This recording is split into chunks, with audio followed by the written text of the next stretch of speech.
What's going on, everyone? Welcome to another Art Friends stream. This time we have a really awesome guest, and the guest is Adam Duff of LUCIDPIXUL. And this is his brand, his mentorship program. He's got a really cool YouTube channel. He's got a wealth of experience that he's going to share with you guys. And as always, obviously, I'm joined by Oliver to my left. And yeah, let's kind of dive right in. So first of all, hey, Adam, how's it going? Thanks for joining us. My pleasure. Well, thank you for having me on. This is fun. Yeah. So we always start with this icebreaker, and it's kind of like a weird question, but if you could be in any video game world, what would it be? If you could physically be there. Silent Hill, really? Well, Silent Hill or The Ring City. The Ring City. Or Yarnum. How? Yarnum. Jesus. That's the... Oh, God. Sorry. You want to actually, I was thinking like, Breath of the Wild, something a little bit more like airy and fun. You want to be in that dark, gritty environment. Yeah. Is this mostly for inspiration that you want to be there? I live, like, my heart and soul lives in Miyazaki's work. So, yeah. Gotcha. I'll take whatever threat and rabid ghoul dogs come at me. It's definitely Yarnum for sure. You're like, as long as it's going to help me paint better. Oh, hell yeah. I'll take the risks. Yeah. That's awesome. Cool. So yeah, I don't want to dive like too deeply into your entire history because I know you have a lot of experience, but just kind of, can you give us like a brief overview? Like, have you always been drawing ever since you were a little kid? Did you start later in life? Did you go to art school? Like that kind of thing. Good question. Yeah, no. Yeah. I was one of those guys. Being an artist has always been what I identified myself with. Where it really turned, the moment in my life where I remember discovering that I had some kind of potential artistically was in grade 1. Okay. In elementary school. And I remember there was an art contest, and I was a very unpopular, chubby kid in elementary school, and nobody wanted to be my friend. And I had a teacher that hated my guts too. They did an art contest for scholastic books. Okay. But it was they did a vote, so everybody's art went on the wall, and they did an anonymous vote, so nobody was allowed to know who did it, who did the artwork. I'm sure if they knew it was me, nobody would have voted for me. But they did it, and I won. And I won in spite of the fact that my idol artist, the guy that I completely idolized his work, this kid named Daniel in my class, I beat him. And I thought, awesome. Wow, people actually picked me. That made me realize, holy smokes, there's potential. And yeah, I remember that being a very pivotal moment psychologically for me at a very young age. And then I grew up being known as Adam the Disney guy.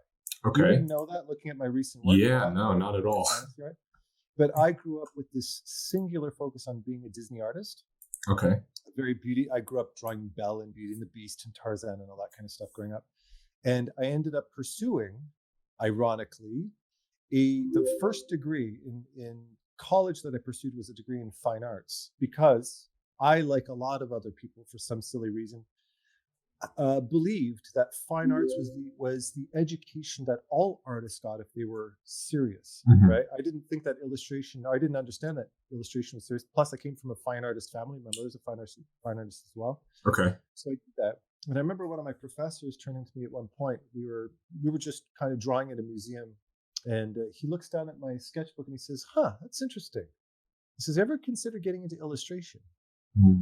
And the way my brain warped it, he was a totally cool guy and he was completely right, but my brain warped it, and I went, what kind of a jerk is this guy? Illustration, And I said, no, I'm a fine artist. And he goes, I didn't mean anything by that. I just don't know. Yeah. It's just you got a very illustration style to you, which is, of course, a perfectly logical thing to say, considering I drew cartoons my whole life. Sure. Right? And so I went back home. I was living with my mother at the time, and I went to her and I said to my teacher, he says, maybe you should get into illustration. And she looked at me and she goes, well, yeah, he's right. And I went, is this a mutiny? What the hell's wrong with you people? And I hummed and hawed over that for around 24 hours, and then realized, yeah, why did I get into fine arts? Why am I learning sculpting and painting when I love drawing cartoons? So I finished fine arts, and then I ended up getting a degree in classical animation in university. Interesting. And which was a socio-education because it was very Canadian film board based type of stuff. It was very experimental, paint on glass and sand animation, all these kind of, interesting. The story of Janusz, whose mother's water breaks and water flow of amniotic fluid comes flowing down staircase and he's drowning in amniotic fluid. And I'm sitting going, that's a bit of a far cry from Bell. Mm-hmm. Yeah. It's not quite my style, but I did it. I finished it. And then from that point forward, ironically, I got hired in video games almost immediately. Interesting. And, So wait, let me take a little step back. So you went to school originally for fine arts. What was sort of like your intention when you applied for that program? Like what did you think you were going to get out of it? Or did you just want to train your skills to sort of get better technically? It was a very layman's decision. I basically thought I want to get better at art. So I will study fine arts because it's got the word art in it. Yeah. And thinking, having this belief that still to this day, I hear people have that illustration is kind of like for less committed artists. It's totally stupid and completely false. But I even heard John Howe, the concept artist for the lead concept artist for Lord of the Rings, saying, "I'm an illustrator, and I'm not ashamed to say that." He said in one of his interviews, and I thought, you think that too? It seems to be this common misconception that fine arts is the only serious art form, which is, of course it's not. Illustration just as serious, if not more. So yeah. For sure. Interesting. Yeah, I feel like a lot of people are unaware of the whole realm of the entertainment industry and how many it's like if you sit through one Avengers movie and you just look at the credits, it's like 3/4 of the credits are serious artists that aren't necessarily fine artists. A lot of fine art skill transfers into those skill sets. Yep. But at the end of the day, it's like the majority of the people that are making the good money and have the serious like 9-to-5 profession are the illustrators or the concept artists or the VFX artists or what have you. So that's interesting. Yeah. Okay, so then you went to an animation school, and then you said you got hired for video games right after. How did that happen? It happened because I could draw, and it happened because I had artistic skill. And if you think about like the early days, I came in around the PlayStation 1 days. That's cool. Started. One of the first serious games I ever worked on was for Monsters Inc. I worked on the video game for Monsters Inc. before the movie came out, so we got a lot of early movie reels and stuff like that from Disney Pixar. Awesome. Or was it just Pixar at the time? I think it was only Pixar. Yeah, at the time. I think so. Yeah, so that I got hired based on the fact for that particular job, based on the fact that I had cartooning in it. Gotcha. And an animator. So a lot of the work that I did was drawing the keys. Yeah, that's an important factor.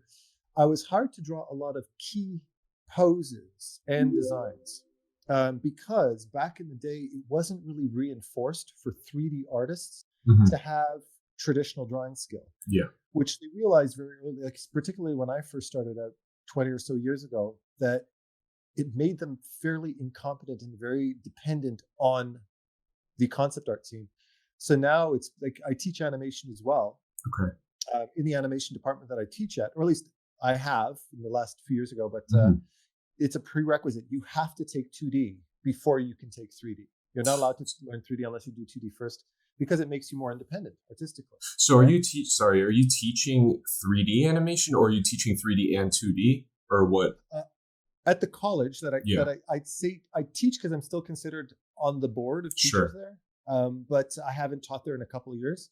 That's in the animation department, teaching and 3D animation. So classical animation. Because I do have professional background in 3D as well. But at LUCIDPIXUL, at my mentorship online, it's teaching pure fantasy art and traditional art. Sure. And then the other question I have for you is, when you were working back in these PS1 days, were you working digitally yet, or were you still working like on pencil and paper? Like what were you using? Half and half. Interesting. It was a lot of pencil sketching. The coloring was done digitally. Okay. Very frustratingly too. Yeah, I can imagine. And scanners, having to work with scanners that broke half the time. So I would do pencil drawings, scan them into Photoshop, and then color them in Photoshop. Gotcha. Yep. Awesome. So from that experience, how long did you stay at the studio? Oh, years. Well, Okay. I worked at, that was the first studio I worked at. It was called A2M. They kept changing the name. It was A2M, which was Artificial Mind and Movement. And then they switched to behavior, then back to A2M again, I think. Or Okay. back and forth. There's behavior, A2M, and then behavior again. Interesting. And I've worked many gaming jobs. I worked for smaller studios, bigger, like smaller Well, here's the thing. I worked there, and then the job market started. The job market had already started to dry up for traditional artists quite a bit because things were really moving into 3D. Sure. So after that job, I really felt it was necessary to learn 3D. Like it was either that or just change careers altogether. So I jumped on that right away, but I did that on my own. I learned that on my own because I didn't want to go back to school for 3 years type of idea. Yeah. So I self-taught myself in 3D. And at the time, particularly, it was a very rare combination to have both 2D and 3D. So I think that was one of the main reasons why that very quickly pushed me into a director position. So I ended up getting into direction at that point. First for a smaller studio, which was hired to be a lead concept artist, and then was pushed into the director position. And from there, awesome. I got bigger direction jobs. I think I went straight from there to working as a director at EA at that point. Wow. That's amazing. So the other question I have too is, so transferring your traditional skills to digital, like now you have this sort of like painterly, dark sort of style. Were you proficient in oil painting or acrylic or anything beforehand, or did you kind of start as a digital painter? Good question. Well, that's the funny thing. I studied fine arts, right? So I had that background, which I kind of just abandoned. And then I moved straight into line art. And for many years, I was a line artist. Okay. And my mother, who's very much into coloring and painting, always used to say, Adam, you should really get into color more. You're really going to love it. You should get into traditional painting. She's always tried to push me to get more and more into oil painting because that's what she does predominantly. And I kind of took it as a bit of a side thing, but I never really dedicated myself to really learning oil because I pushed myself straight into digital. Digital evolved fast enough for me to be able to keep up with it. And I stuck to traditional, but I've learned the value of a single canvas, single layer working straight as opposed to over depending on digital tools and techniques. And as my skills evolve and grow, I found that my layers would diminish very quickly. And now I work on one or two layers and I just do everything in one place. And I don't like to rely on too many types of blending options like overlays and screens and color dodges and stuff like that. I like the raw pigment a lot more. You could see it in the work too. Back into oil. Yeah, you can definitely see it in the work that like it's emulating that sort of oil traditional feel, which I find very beautiful. Those kind of like soft lights and a little bit of mushiness, but crisp where you need it to be. I think that's great. Just very quickly. Go ahead, Oliver. I'm coming from like from a like student perspective, and it's interesting when you talk about layers. Do you feel like it's something that students should like avoid kind of when they're when it comes to that's a good question, because in production, if you're working in a studio, you need to be able to organize yourself in a way that makes your art very easy to edit, not only for yourself but for other people. So like for instance, when I was working on the Disney show, I'm not the only guy working on the artwork. Well, technically I was supervising, but I'm not the only guy who's working on the art. It's getting passed to many different departments: the layout department, the line department, the color department, the animation department. So if you flatten everything, you're in trouble. So you have to work in a way there's usually a set organization to how layers need to be set up, so that if somebody needs to go and make a quick edit to it, change the color of the background, if you've got a flat image, that's going to take hours or days. Where if you have a non-flat, if you have your characters or different layers of the image separated, well organized, it takes 10 seconds. Bang, throw in a filter, change the color, and go from there.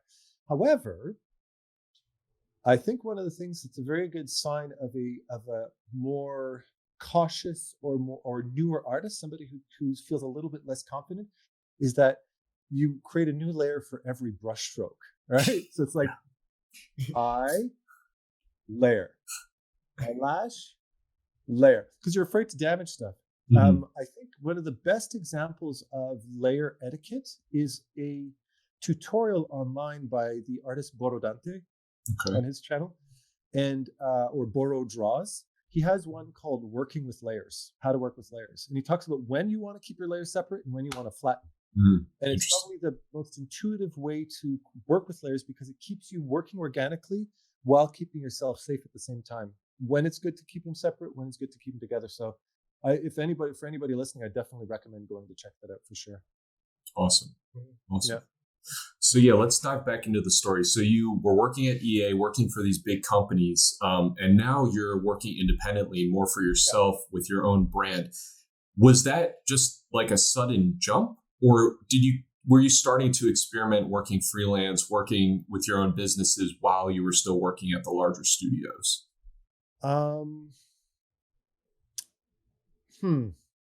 I think one of the things that really pushed me into that, there was a couple of different steps that led me into this lifestyle. The first was the slow discovery that doing things on your own is a lot easier than you think. And I don't mean you can just come up with an idea and bang, you're independent. I don't mean it that way. I mean that we tend to depend on the support of a studio. I need to get a stable full-time job. When I found that working in studios was a lot less stable. Because you're typically working per project, right? Yeah, exactly. So when they need you, they hire you, and then when they're done, they're done. And sometimes that's without warning. Sometimes there's layoffs. Sometimes there's politics. Sometimes you don't get along with people. There's all kinds of stuff that goes into the instability of a job. And I always found that I years and years living in studios, I always lived with a little bit of paranoia that hoard your money because you don't know if you're going to need it, right? So I never felt safe enough spending my money or just, investing in myself in that sense, because I always felt that one day, who knows, I've had great jobs. They love me. Everything's going wonderful. And they say, they decided to close the department. Bye. And so they're going, right? And it scared me. So along that, I remember at one point I started a swing and jive dance venue. Because I was big into swing and jive dancing as well.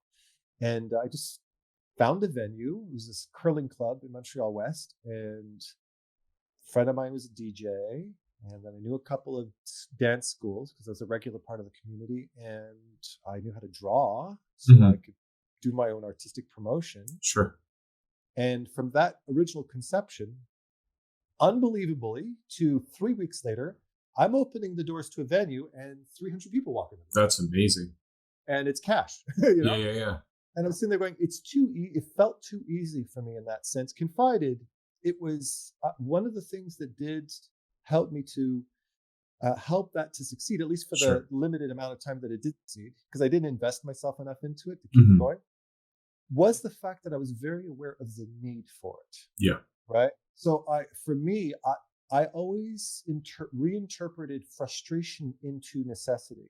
So if I'm sitting there going, I'm so sick and tired of driving all the way across town just to go dancing every day, and it's an hour and a half drive, and I'm driving home sweaty after a night of dancing, and I thought, well, why don't I just open a venue close by?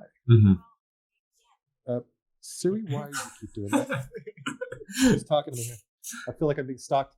But so yeah, and then I kind of let that go because the location was a bit too idealistic for some people who lived in the other end of town, and I kind of let it slip. It wasn't my main passion like art, so I let it go, and then I went back to working full time. And then when it came to LucidPIXUL, I decided to make LucidPIXUL for two main reasons. Number one was I love teaching. I discovered when I taught at the college, it was UB campus that I originally applied to be a student there, and they looked at my work and said, "Would you like to teach?" That's how I got the teaching job originally. And so it started with there, and then I discovered teaching. I was like, "Oh my God, this is the greatest, most fulfilling feeling in the world," and I love teaching. But at the same time, not only for Canadians but for worldwide, I was really fed up with the politics and, excuse my French, bullshit that went into the bureaucracy of the educational system, and the cost of education, and the uncertainty of where it's going to take you, and the sales pitchy type of attitude that a lot of these school systems had. And I decided to make LucidPIXUL on the very premise that I am not very cool with the school system. Gotcha. I've never been a guy, I never particularly liked the school system all that much. Mm-hmm. If you look back at like my high school and stuff like that, I was not like your, perfect student. I was very anti educational system in that regard. And it was a bit of a rough patch for me through high school because I just, there's something about it I just didn't care for, particularly that and the bullying and all the other crap and drugs and the kind of stuff that circulated as well. So it felt like more of a class in survival than education. Mm-hmm. So when it came to this point in my life, I really care about education, but I really don't care for the educational system, the mainstream educational system. And I decided, why not, instead of sitting here and whining and complaining about it, be a part of the solution? And that's where LucidPIXUL came in, not only in terms of its structure and its cost, but also in terms of the whole design premise that we dote on and idolize the masters like the Da Vinci's and the Sargents, who all learned from private mentors. Mm-hmm. It was a one-on-one experience. It wasn't a class with 50 people in it who all want their 5 minutes with the teacher. No, it's one-on-one. So I said, let's do it. So I did it. And when I started LucidPIXUL, I expected it to be a side thing. Yeah. I built up a curriculum and the structure of it. And it was supposed to be a side thing while I did other freelance work. Within 2 months, it was my full-time job. That's awesome. And it's been my full-time job ever since. Yeah, it picked up really, really quickly. Yeah, I mean, there's a surprising need for stuff like this because even in my experience going to school, I went through a fine art, digital art sort of program, but it was at a liberal arts school. I went to Penn State University. Okay. And I had a professor. I was the kind of kid where I was like, I knew exactly what I wanted to do. I told them, I was like, I want to work in video games. I want to work in movies, that kind of thing. And my teacher was like, oh, why are you thinking about this stuff at such a young age? Just take a pottery class. Why are you so concerned about the classes you're taking? I'm like, so I'm spending money on this. If I'm going to spend money, I want to learn what I feel like I should be learning because there is no structure. So programs like yours are perfect for, giving a specific need and are fulfilling a specific need for somebody that's very serious about what they want to do. And I'm sure programs like yours are not for everybody, but there's a lot of students that do really, really care about how to get to where they want to be. And there's not always a clear-cut path. So reinforcing, the specific skill sets that you need to get to where you want to be is a great thing. So that's such an important point too. I mean, think about it. There are, there's quite a few really good mentorships out there. There's Anthony Jones's Robot Pencil. There's the Team Bradley with Noah Bradley's Art Camp. There's there's Cynics. There's Clint Kearley. There's Mark Brunet, who started his recently with his Brush Boost. There's Tyler Edlin. There's all these different things. There's Feng Zhu. There's FCD, and I mean the list goes on. Yeah. And you look at these different artists, and think about how empowering that is for you, the student, right? For you, if I'm somebody who wants to go out and learn, I can pick the artist. I can get to know who they are by watching their YouTube videos, and I go, I like the way this guy talks, or this guy's a bit of a douchebag, or you know what I mean? Yep. You can size up your teacher, and you're paying 1/50th of what you pay, particularly if you look at the cost of education in the United States, right? I mean, this is fixing to put you in decades of debt. And on top of that, you somewhat know their experience, their past experience, and I think that's one of the most valuable things of all is like you're getting knowledge passed down to you by somebody that's done it before. I've had a lot of teachers that, were just teachers and they just did this more or less as a hobby. And there's nothing wrong with that. But if somebody's trying to tell you like, oh, this is what you need to do to get to where you want to be, but they've never gotten there, then how can you trust them? Yeah. So it's like the rate ND for artists. You can go and you can find I want him because I like the way his style and he's got something I want in my art. And there's a style compatibility between us. Yep. And that is hugely important because as an artist, you're generally looking for something quite specific. Each artist is very unique. So you can kind of tailor that. You can get all of those mentorships for a fraction of the cost of one education that you have no control over. And that to me is kind of, I don't see things going back to normal after this movement. Sure. Right? I think that the world of education is changing in that regard. Well, especially now since everybody has to work from home and learn from home. I think it kind of says something about how we can do things now. Yeah. So I just want to dive a little bit more into like what you're doing now in sort of that transitionary period, because I'm a big advocate for not only being an artist, but also being a businessman and sort of like learning those skills. Even if you're dead set on wanting to work at a studio, which is totally cool, you still need to have those like fundamental business skills of like, how do I talk to people? How do I promote my work? Like, where do I promote my work? All those kinds of things. And what I guess I wanted to ask is, when you were transitioning into that, were you still doing like some freelance stuff? Like, did you ever dabble into freelance, or were you always like a studio guy and now you're like a teacher guy kind of thing? I've done freelance as well. I've always done a little bit of side. When I first started LucidPIXUL, I was also illustrating for Fantasy Flight at the same time. I did see that. I worked on the Lord of the Rings card game as well. Oh, did you? Yeah. Nice. Yeah. I also did the Game of Thrones one. So wow. Yeah. My brother here. Very cool. Yeah. Those are the two that I worked on primarily. I also dabbled a little bit in Star Wars, but I told my director, I said, it's not my thing. Yeah. I'm not a sci-fi guy, but she said, we just need a couple of pieces, but mostly Lord of the Rings and Game of Thrones. Those are the two as well. Yeah. Very cool. Very nice. So have you done more than the Fantasy Flight stuff, or was that primarily your freelance stuff? Freelance. I'd say it's pretty much it from freelance. Gotcha. Interesting. Yeah, I guess so. I've been mostly studio stuff. Yeah. That's cool. So I've been coming from a perspective of always doing freelance. I never worked in-house. I worked for some smaller studios, but it was always remote work. And just to give a little bit about myself, basically, I was at a point in my career where I was working steadily on 3 different projects. Everything fell through at the same time.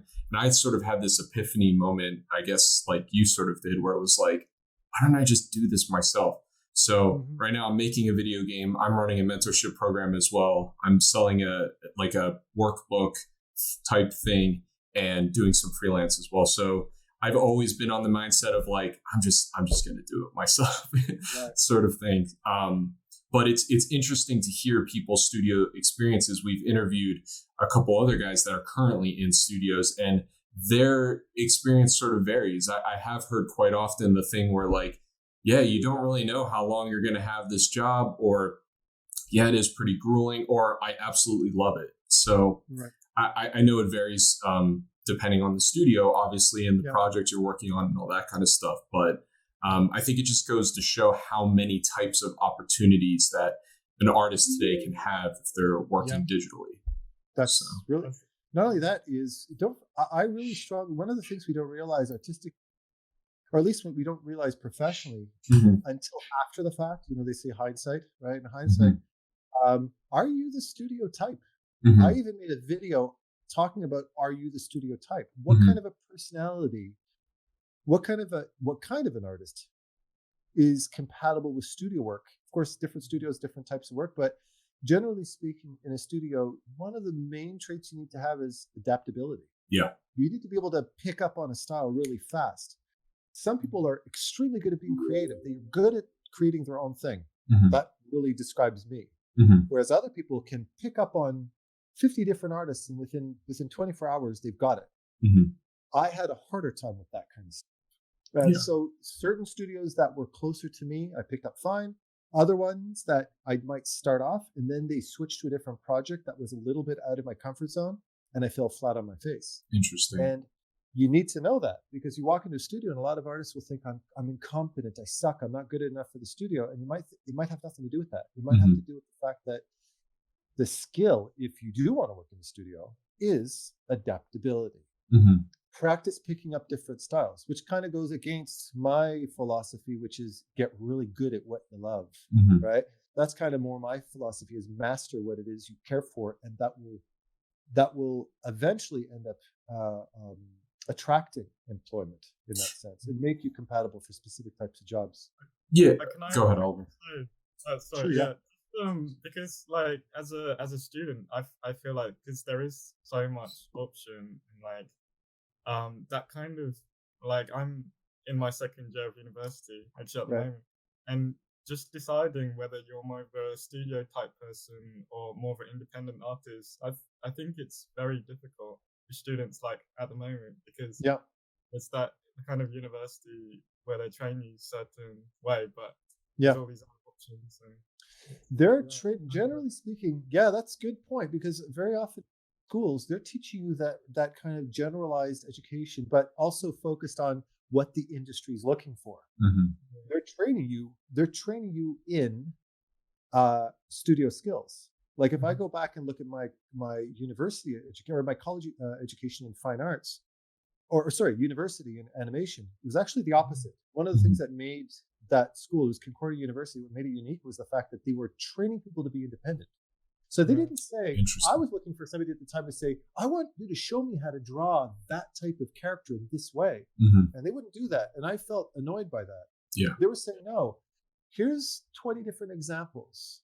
Mm-hmm. See where it takes you. And I thought, oh, these people are lazy teachers. They weren't. They were teaching that, but that's a very unique type of education. It's something that made the Canadian Film Board it's kind of their signature, is their uniqueness. Whereas for you, if you're trying to get studio skills, they're going to teach you studio skills. They're going to teach you how to adapt. They're going to teach you what kind of fundamentals are the most utilized in the generalized studio setting to best your chances on finding work, right? But at the same time, if you look at somebody like my daughter who's studying illustration, she's in her second year in college, Emily, her ambition is a very global ambition. Her kind of, if you could think of a type of influence she'd have, is very Rebecca Sugar, right? Who wrote, animated, designed, wrote the music for, scripted all of her own stuff. Gotcha. She's kind of like, she's a one person show that confided she had a studio to back her up after, but that kind of independence is now becoming very, very possible because with digital media, we have the ability to take on multiple jobs simultaneously. This is very recent. Look at how an artist like Cavetown, the singer Cavetown, he produces and writes and does all of his own music. Yep. On his own. And look, he's world famous now. Yep. He did it on his own. So understand that one of the things I would really reinforce in students is, particularly the slightly older ones, younger artists are more aware of this. But if you're more like over 20 to 30 years old or plus, understand that there are tools that make you very independent. And if you have enough skill and backing and passion, and you can put your back into it, you can make a very good name for yourself very independently in that level.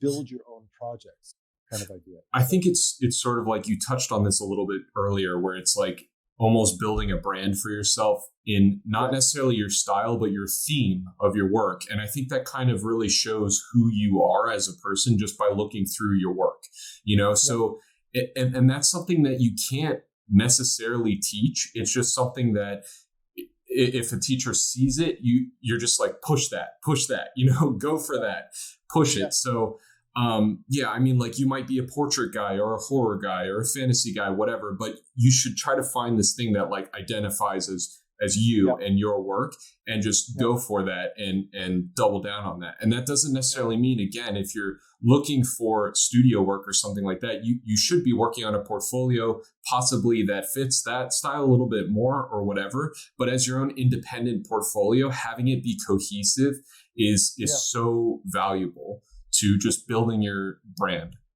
Yeah, allow yourself that opportunity. Yeah, because when you're trying to find work, like for instance, nobody would ever listen to me or take me seriously or give my art any real consideration if I've never done anything professionally. Like when at the beginning, even though I wouldn't buy, and I'll be very candid about this, even though electronic arts is by far one of the shittiest jobs I've ever had, I hated that place. It was a crap company to work for. And if you offer me $1 million to go there, I'm like, take your $1 million and shove it up your butt. That would be my thoughts about EA, and I'm sure I'm not the only one.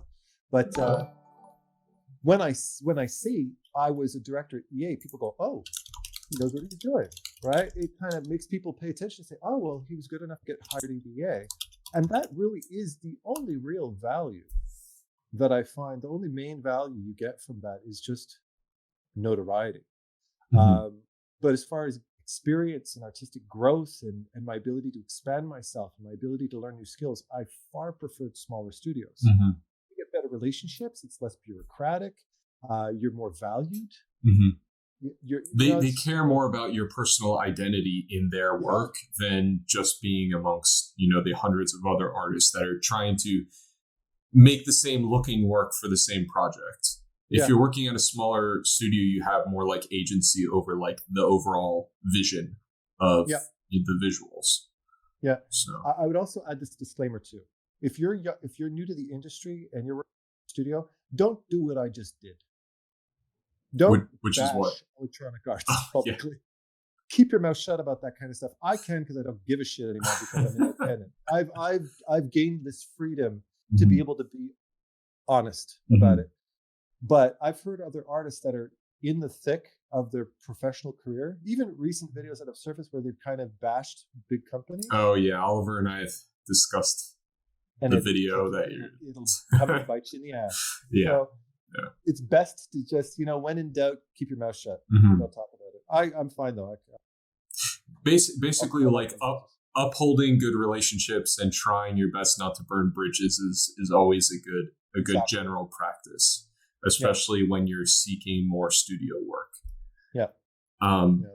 But okay. So we kind of dove through your journey. Maybe let's discuss a little bit more about like your passions and your motivation, because I think particularly what makes you special and what really drew me to your channel after Oliver introduced me to you is sort of like your sincerity and your honesty and your philosophy on mindset. And it almost seems like I scrolled through like your whole page, and it seems like your page transitioned from like, here's how to do this to here's how to think like this. And I think I always reference this book, but the Andrew Loomis book, Creative Illustration, is one of my favorites because there's like barely any pictures in that book. It's like walls of text, but I feel like I've learned so much more from just having a different mindset than like, here's how to draw straight lines or whatever. So I guess what I want to dive into is what is sort of your inspiration and what is your general philosophy and how do you keep yourself motivated? Because you're an advocate for positivity and positive thinking. What do you do? What do you practice throughout the day to kind of like keep that up for yourself? It's funny when you said, I like your honesty. I thought of it, the joke. That's why I smirked. I was thinking the joke. I don't give a shit. Think because I'm honest, right? But it's just joking there. But well, for me, I think one of the things that really fuels me is not adhering to art alone. If all I do is just draw every day, I would get so sick of drawing. I think for me, the thing that really keeps me motivated is the world around art. And one of if to best summarize it is a quote from the movie Last Samurai with Tom Cruise, where he's talking. He's analyzing the lifestyle of the samurai in the sense that even though their main core practice is fighting, it's war, it's battle. Being a samurai is not just somebody who swings a sword. Being a samurai ties into every single part of their life, from love to family to agriculture to architecture, etc. And to me, art is my hub. It's my central hub. I think of it that way. But everything that I love, even like we were talking before about skateboarding or music or dance, which is something that I'm very big on, or philosophy, or science, or astrophysics, or all these different types of things. I have a generalized interest in learning, and all of these different things, or photography and videography. God, how much that fuels my artistry, or 3D. All of these things fuel me artistically from multiple different angles. I find it makes me a better artist. I find it keeps things fresh, and I find it keeps me learning in ways that art alone is not enough to teach you. You need to branch things, certain things like in photography, for instance, and learning about light, how to set up lighting or cameras, how that instantly solves things that a traditional 2D artist could struggle with for 20 years and never figure out. Because you never had that practical hands-on experience with a light right? Yeah. So things like that I find are like, to me, branching out is probably the biggest inspiration for sure. Yeah. That's awesome. I think it's kind of been beaten into a lot of artists' head that like you need to draw for 16 hours a day or else you're not going to make it. And I don't think that's necessarily true. I think it's mostly having those ranging experiences like you're talking about. One of the biggest things for me, and this is still like in the realm of art, but just like attending conventions and attending meetups and stuff like that has brought so many lights to my eyes that I wouldn't have otherwise known if I was just sitting alone and drawing. And it's kind of a bit of a ironic in our situation currently, but just in general, getting yourself out there and experiencing different things is so valuable to your learning. Well, think about how much you do as an artist is tied into the human experience. And although we're very, independent, and we're usually sitting in front of our little sketchbook or whatever, and we're doing our thing, we're reaching out to people and we're connecting with people. It's our human experiences that tie into our art in general. So we're feeling, even though we don't necessarily have a public job in that sense, for most of us, we're feeling this disconnect. Like we're people. We love to reach out and hug people sometimes, and shake hands. And the fact that we can't do that is we're feeling that. So I hopefully this whole pandemic situation is really reminding us to put this down, and look at people in the eyes and have real human to human connections, because we've been taking it for granted for so long that now that it's been denied to us, we're starting to value it more. And I think that's an important lesson for us to take from that. Sure. Yeah. I definitely agree. So kind of branching off from that topic, like somebody mentioned in the chat, they were like, Adam's voice is so, what did they say? Adam's voice is so relaxing. Haha. And it's like, I agree. It almost like it's like you exude this like Zen presence. And I feel like you kind of, you kind of not go against that, but you're like, I'm not a Zen master kind of person, but that's how you come off. Is there a way you sort of relax yourself and push away pressures, and have you always been like this, or is this a skill that you've trained to sort of get yourself up to this point? Good microphone.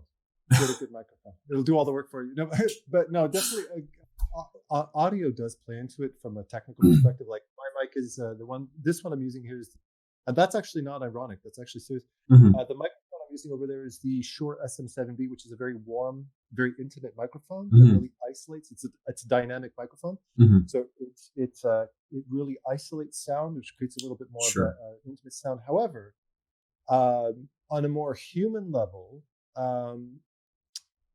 the fact that I make videos like that is a bit of me.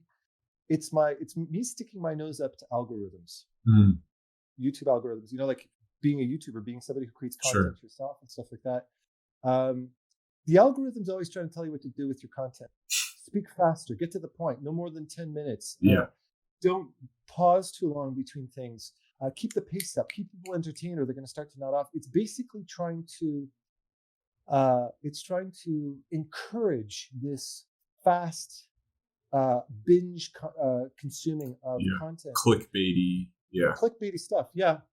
And I did, if you look at some of my old videos, I do have hyper edited type of compressed videos trying to be flashy. And I thought at a certain point I stopped and I thought to myself, the first thing I thought was, okay, Adam, you're an artist. If I listened to that kind of content while I'm painting, I would never get anything done, because I'm constantly churning and trying to find something else to watch. Plus it's distracting and overwhelming emotionally. And I thought of which YouTubers, what kind of content did I listen to when I wanted to paint? What puts me into a meditative spot? Who can I listen to for hours and hours? Like Vadavidya or Let Me Know. Or certain documentaries. I always loved, even though I don't speak Polish, I would listen to a lot of Beksiński documentaries or Frank Frazetta documentaries. Stuff that's playing and kind of, it's a voice in my ear and it's keeping me in this calm frequency. Because that's what it gives me permission to slow myself down and focus on something and have patience over a long period of time. And one day I made a very firm decision, screw what the algorithm wants me to do. I'm not producing this for YouTube. I'm producing this for artists. Sure. And I want to speak the language and speak at a tempo that is conducive to painting. Mm-hmm. You have to know who your audience is. That's so crucially important. I'm not a tech YouTuber in that sense. I'm an art YouTuber. So I wanted to create videos that were longer. Mm-hmm. I wanted to make them slower. I want to relax the tempo. It allows people to digest the information, allows me to speak at a more thoughtful pace and not edit myself 1,000 times because I'm trying to get the information quickly without putting any deep thought into it. And as soon as I did that, within, like, I started doing that, and I'll be damned, people were tuning out after 20 minutes, even though it was a 45-minute video. Didn't give a shit. And as time passed and people started to appreciate it, and then the algorithm started to change. And they're starting to say, yeah, it's better to make 20+ minute videos because that's better for advertising. I'm like, there you go. You know, the algorithm will adapt itself to the user, not the other way around. So for me, it's your audience comes first. You speak to them on a personal level.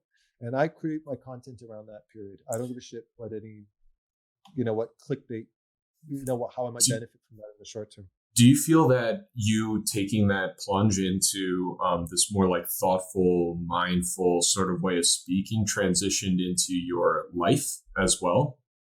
Or is it separated?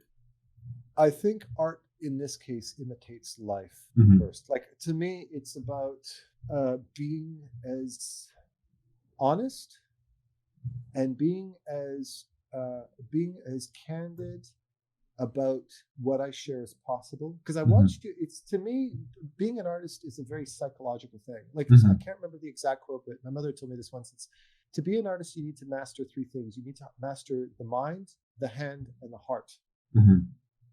You need to be connected to yourself intellectually, technically, and emotionally. And I try to keep all those 3 things in focus as an artist and as a teacher. So when I'm that is what's driving my content. It's driving what I'm sharing. And I try to always remind myself what kind of millions of little psychological thoughts interfere with me, or emotional thoughts that I have that interfere with my ability to just pick up a pen and paint. And there's so many of them. As artists, we're very emotional, very hypersensitive people. And so for me, when you're sitting down drawing, it might be quite little you in your sketchbook, but your mind is just going crazy. And you're looking at Instagram and all these crazy awesome artists, and ArtStation, they're crazy awesome artists. And then you look at your own art and you think, I suck at drawing hands. So you start to draw hands. And then, am I thinking too technically? Maybe I should think more emotionally. Well, Adam said this, and Mark Brunet said that. You just have these little nervous breakdowns, these little quiet nervous breakdowns. And to me, it's quieting that mind. It's almost like a meditation. It's like quieting that mind. Just draw and have compassion for yourself. Get rid of the guilt. Get rid of the shame. Get rid of the self-doubt, and just enjoy the journey of your mind. Create. And that is, to me, the biggest obstacle between you and growth. Because you can pick, like you said, you can pick up as many technical books as possible, and they're all incredibly valuable and necessary. But what's getting you? What's coming between you and the ability to actually do that? There's something in the wiring that needs to get rewired for you to be able to connect with those lessons, those technical lessons, in a fluid way. And that's kind of where I've found some value in what I have to share. Right? That's awesome. Go ahead, Oliver.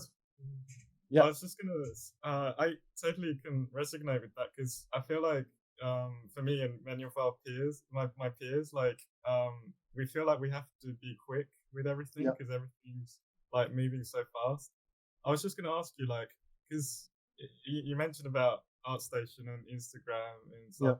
You have any advice for like students who are just coming in and kind of get that kind of mentality to slow down a bit, because that's something I've struggled with quite a lot. Particularly when your workload is ridiculous, right? And you're expected, like Emily, she's, like I told you, her workload, when she's more kind of in the mix of the very heavy technical stuff, the workload is just mind blowing how much you've got to do. So slowing yourself down it's not the time for slowing yourself down.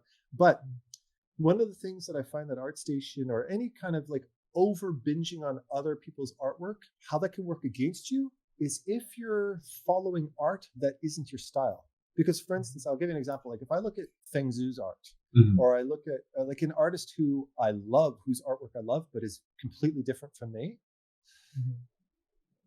If I compare myself or I pull myself too deeply into what he's producing, what it does is you probably relate to this feeling. It pulls your feet off the ground. You kind of start to end up in this kind of floating headspace where, am I doing the right thing? Who am I? Who am I? Yeah. Right? And that's something that can take days or weeks to pull yourself away from. So for me, as I mentioned before, like listening to or watching documentaries on like artists like Beksinski or Frazetta. Why? Because that's the kind of stuff I like to do. So when I listen to them, it pulls me back into painting.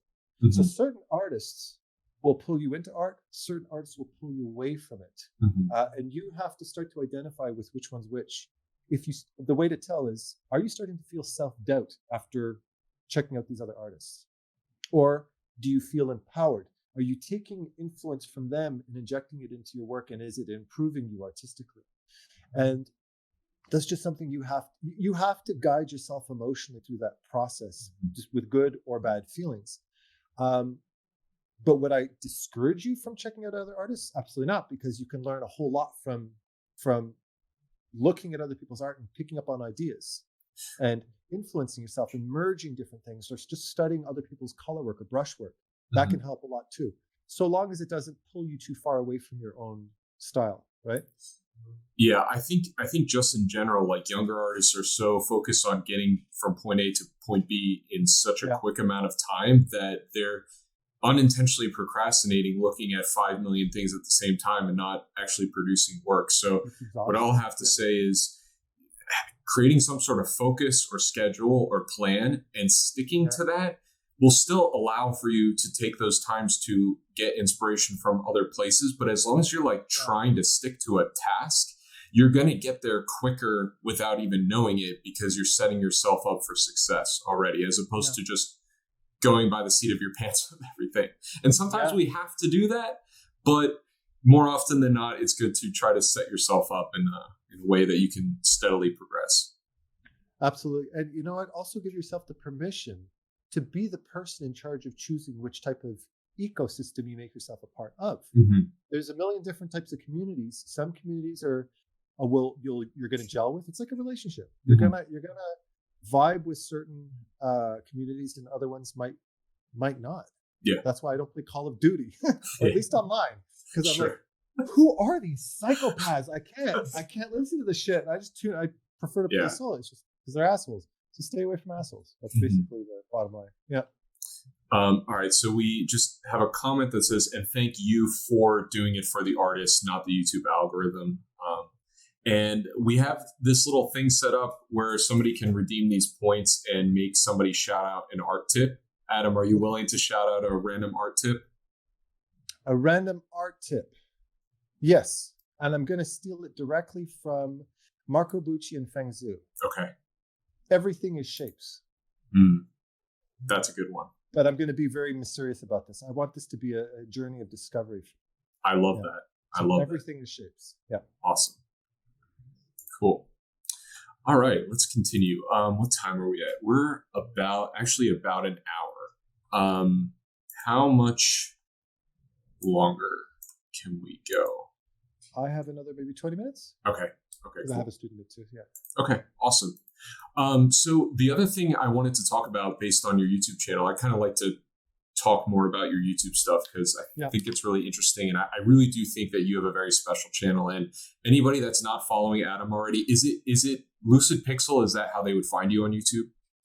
Yeah, or Adam Duff. Duff. I'm sure there are a few other Adam Duffs, but yeah, LucidPIXUL. Okay. PIXUL, not EL. It's not Pixel, it's Pixel. Right on the banner, I have the link for lucidpixul.com, so people should be able to see that. But yeah, what I think is really cool, and it's such an important lesson for artists to learn in general is telling a story through your work. And you don't only tell stories through your work, but I've noticed every single video you have a story to tell, and you frame what you're trying to teach in an example or a story or a metaphor. So could you speak on that a little bit, or like what sort of like drives your storytelling tactics or your philosophy on storytelling? I think it's because I'm a slow learner in that regard, right? So for me, learning has always been tied into my life somehow. Mm-hmm. The same way music, a song is tied into a period in your life. Mm-hmm. And there's a reason why certain experiences in my life impact me, leave an imprint on who I am as a person. So for me, just to give you the punchline is not giving you the full picture. It's like the expression says, like give somebody a fish, feed him for a day, teach them to fish, feed him for life. Sure. So for me, the real value in a lesson is not in just saying, practice drawing hands, draw straight lines. It's in draw straight lines, because if you do, this is what you're going to benefit from that. And this is the journey that led me to value that lesson. Like tying back into when I studied fine arts, that ended up becoming valuable to me. I studied fine arts and then I went into animation, but now I'm back into fine arts, so to speak. I'm a painter now, a digital painter. And it had no value to me, or little to no value when I was studying it.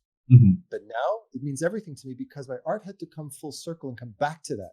I had to reprogram my brain, and there were so many life experiences. And I listened to a lot of the pieces of advice I got from teachers way back in my teens and 20s. And I go, damn, they were good teachers. But I didn't know it at the time. Sure. Because there was no life experience to tie into it. When the teacher said, like, for instance, when I just said, everything shapes, you're probably sitting there going, thanks for nothing, Adam. That's the dumbest, shallowest answer I've ever heard. Oh, yeah? Wait and see. You're going to realize that's probably one of the most important things you're ever going to learn. Yeah. And it all comes from a life experience. And to me, the life experience is where the learning comes in. The purpose behind the lesson. I find that's always been where the most value comes from it. So I try to teach that way. I try to communicate that way. That's interesting. And I think that also just made me think, I think a lot of times when students are struggling with these sort of things, it's because they just haven't had those life experiences yet. Like when you're just going to university, you're just out of your parents' house for like the first 4 years of your life, your entire life, So I remember being back then and was just like, man, how do I put myself into my work when I'm not even feeling like a real person yet? And I just want to tell everyone, just, a lot of this stuff, I know you don't want to hear it, but a lot of this stuff just kind of comes with time. I think you have so much experience to draw on that any aspect of your art, it seems like you have a story to tell that accompanies it because you've lived through it, So you're a great example of just let things flow a little bit more organically and don't put so much pressure on yourself. Put pressure on yourself to succeed, but not at the cost of, going insane. No, absolutely not. Yeah, because that's for short-term success. And then I see a lot of those burning the midnight oil for 16 years, or their goal is to, they fizzle out after 4. Yeah. Right. So having a healthier pace, taking care of your body, you're not going to spend the rest of your life, dealing with chiropractors and failed organs because you've been hunched over a drawing board 10 hours a day. Right. Yeah. Well, and like we've said as well, I think like experiencing a lot of these other aspects of life are just going to help you be a better artist anyway, without having to physically sit there and draw. Like the idea for the first video game that I was working on came to me when I was on vacation with my wife in Mexico. Like literally nothing had to do with anything with the game, but I was just so in a relaxed state that I was able to generate the beginning of this story for myself. We have a question. So recently I don't feel like drawing because when I start drawing, I'm not able to do what's in my head. I stop midway. What should I do? Do you have any tips for people who are inhibited by being too critical of themselves? Very good. I don't think it has anything to do with you being critical. I think the fact you're being critical is you're being critical, but you don't know what it is that's causing the issue. The criticalness is you being honest and saying it doesn't work. Whenever you feel that way, if it's not an emotional thing getting in the way, like if you're just sitting there and just feeling depressed and feeling shitty about yourself, but you do otherwise have a solid fundamental backing, then that's more of an emotional side of things. So it's more of a psychological hurdle. But otherwise, if you're newer to art or you're still developing your skills, 99% of the time, that is a technical fundamental hurdle that you just, it's a thorn in your side. It's an Achilles heel. Like maybe you just haven't learned any anatomy yet. And you're trying to figure out how to draw a neck, but you don't know about the muscles and the bones of the neck. So that's why teachers, I'm sure you teach your students this as well, never underestimate the importance of fundamentals, because what it's doing is it's getting you over that hurdle. So you need that. Otherwise, there's always going to be a bit of a brain to hand disconnect. Yeah. So you want to be able to go through that checklist. And once you've gone through that checklist of fundamentals to create a solid image, compositionally, value, color, anatomy, all that kind of stuff, that's when the creative mind kicks in. You've created the template, you created the framework for your piece, and you can go from there. So if you're feeling like you're discouraged, it's not because you suck. It's because one of the dominoes is falling over, and you got to solve that one. Yeah, I see a lot of younger artists that have a tendency to either only want to do studies or only want to do imaginative work. And you have to understand that it goes hand in hand, and sort of splitting your day between those two and have them be different parts of your day is going to help you improve a lot more, because then you are building up one practice for the final result, so to speak. One of my favorite quotes is, I think it's Chuck Jones. It might have been Chuck Jones. It says, master the fundamentals of drawing and painting so well that you can eventually one day ignore the fun, start creating the real thing, art. Right? Yeah, I definitely agree with that.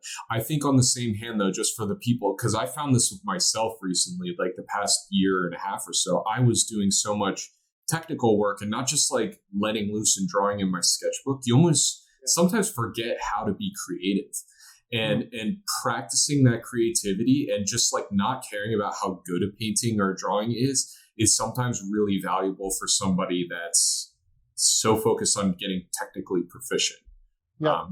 So you're flipping back and forth, though. Remember that, like, artistic, you can't be focused too many things simultaneously. So keep it simple. Maybe you're going through a technical phase. Maybe you're going through an artistic phase, and you'll naturally. The good way to tell whether or not you need to kind of shift your focus is when you start getting bored. Yeah, you start thinking, okay, I get it already. Yeah, feel it you're on autopilot. When you feel yourself on autopilot, switch gears. That means you've got emotional space for something to take on a different challenge. Yeah. What's funny too that I've seen a lot is some of the other artists that I respect and I've been following for a long time. They start out with these super hyper realistic paintings, and I was like, that's what I love them for. And then they start transitioning to more like cartoony, more fun, lighthearted sort of style. And I'm like, why are they doing that? But I'm at that point in my career as well where I was so focused on being like Brad Rigney or something like that, where it's just like, it looks like a photograph. And I'm like, oh, it's so boring to paint like that all the time. So that's why working on my game is a good outlet for me, because it is a bit more stylized, a bit more kind of like anime aesthetic, which I sort of grew up with drawing. And I still can do the nice detailed illustration stuff, but I have sort of a change of pace. And I think that change of pace is also another thing that's important for artists to know, is like, even if you're dedicating yourself to an 8-10 hour painting chunk for the day, if you're able to split the day up into different projects or something like that, I think that's also going to help keep your eye fresh consistently. Because me personally, I have a really hard time sitting and painting on the same painting more than like 2 or 3 hours. I just start to lose like what the focus is. So splitting your day up is definitely going to be a good way to keep you fresh. Some artists really thrive with that kind of. I know, like referencing Beksinski as well. He would have 2 or 3 paintings going on simultaneously. He had 3 canvases set up, and he'd flip. He would call what he called, like, just today I just licked the canvas. Just a couple of little brush strokes. Other days he'll spend 9 hours on a painting because he was in the zone. But he'd flip back and forth, and some he would throw it into what he called the bin, things he would probably discard. He'd work on this one, start a new one. Other people, if you throw them in that type of environment, they'll get nothing done because they can't. They need a good hour to get the ball rolling. But when they do, they're flying. Sure. So understanding your tempo is very important too, for sure. Just very quickly, Adam, as well. So, would you suggest students to kind of focus in terms of projects, like go whole in one project, or are you more? Would you think that you advise to go kind of just experiment different things? Well, experimentation needs to happen in order to find what grooves with you, right? Like, listen to this song. There's a lot. Experimentation is very for growing artistically and not getting too complacent in a particular style. But I'd say I'm one who's always been very project based because it allows me to add more depth and dig deeper into what it is that I do. For me personally, I don't find growth in doing 50 things. Mm-hmm. I find growth in doing one thing as good as I can, so that one piece in that one project that I've done, this one piece that I've done, I've learned 50 things. Mm-hmm. Because for me, the way my pacing works is if I try to do too many things, I never get far enough to really get anything of value. So I can do 20 paintings and they're all garbage. Mm-hmm. Whereas I'd rather do one that's my greatest achievement. Every painting is always my best achievement. I'm always aiming for that. So to that, I would say, know thyself, right? Mm-hmm. Understand some people cannot be damned to paint longer than half an hour. After 30 minutes, it's like, I can't. I don't know how you could last longer than 30 minutes. Other people, it takes them 30 minutes just to sharpen their pencil. Yeah. And then they have to pick their nose for another 30 minutes. And then they have to look at the ceiling. And then they start to paint. But they still get the job done. Mm-hmm. My advice from the big picture is focus on your achievements over long periods of time. Think of lifetimes worth of achievement. If I look back at my life and my career, I wasn't doing everything back to back to back to back to back. No, I had big spaces between things. But when I look back at what I've achieved over a period of time, it's substantial. So, people think more in the moment all the time. I need to do this much, this fast to find some growth.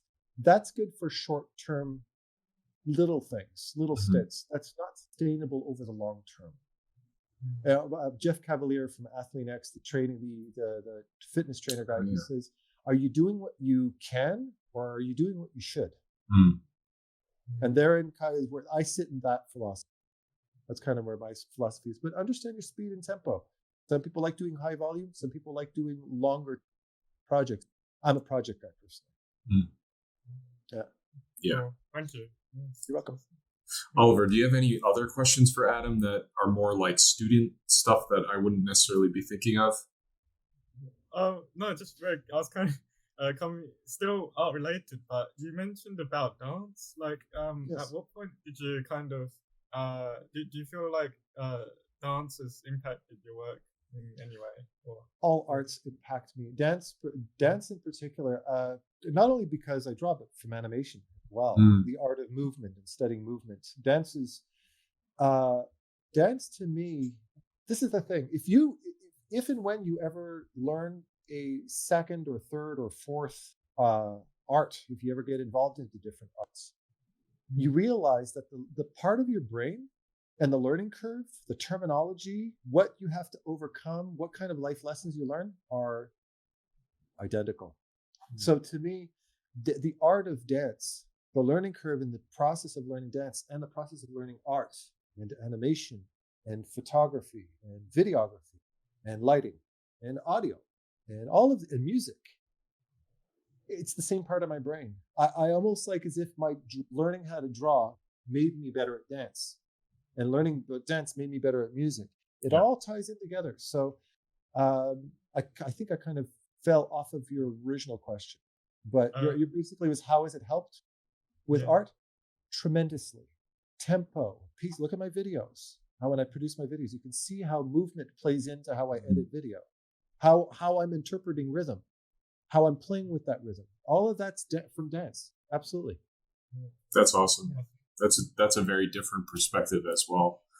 I found also like just going to the gym too helps understand anatomy. Like doing the motions, it's I get why the muscle flexes in this certain way, and also just you literally have like figure drawing 101 when you step into a gym.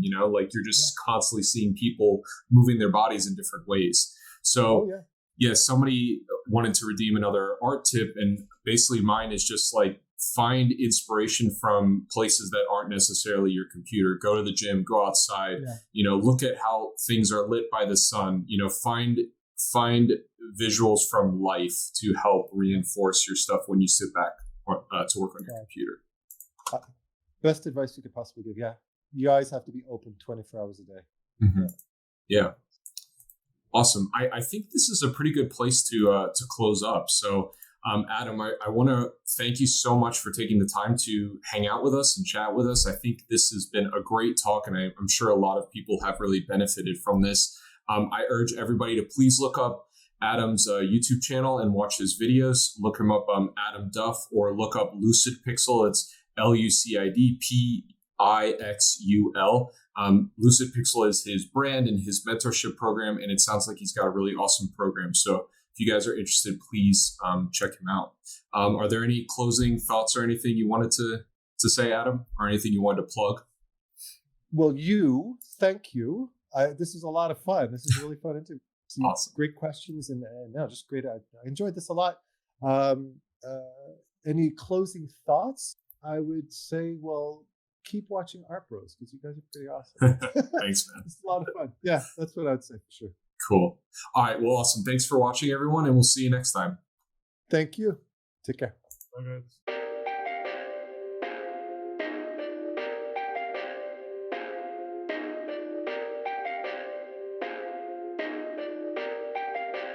Perfect.